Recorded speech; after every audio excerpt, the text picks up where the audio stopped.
করতে পারে, আপনি কেন পারবেন না?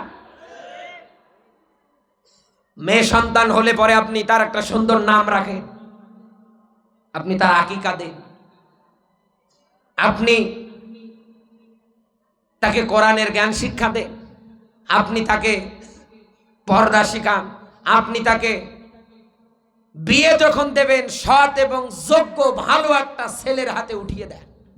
শুধু সরকারি চাকরিওয়ালার পিছনে দৌড়াইয়েন না। বাংলাদেশে কত সরকারি চাকরিওয়ালারা মানুষ নামের জানোয়ার, যারা আপনার মেয়েটাকে বিয়ে করার পরে এমন কায়দায় টর্চার করে, জুলুম করে, যা দেখার মতো পজিশনে নেই। কত সরকারিওয়ালা টাকলাদের দেখি বউ মারতে মারতে মেরে ফেলায় গো, একথা বলে না কেন?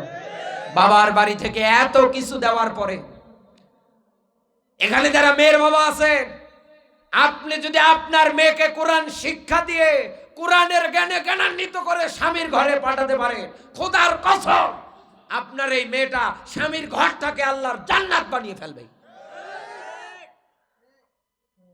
মায়েরা যারা এসেছেন, আমি কয়েকটা কথা বলছি, গুরুত্বপূর্ণ কথা। বড় বড় হুজুরদের কাছে গিয়ে দোয়া চান, পানি পড়া দেন, বোতলে একটু ফু দিয়ে দেন, পেটে যেন আব্দুল কাদের জিলানীর মতো সন্তান হয়, কচু হবে, ডিপ চলে আসবে ওই জায়গা। কথা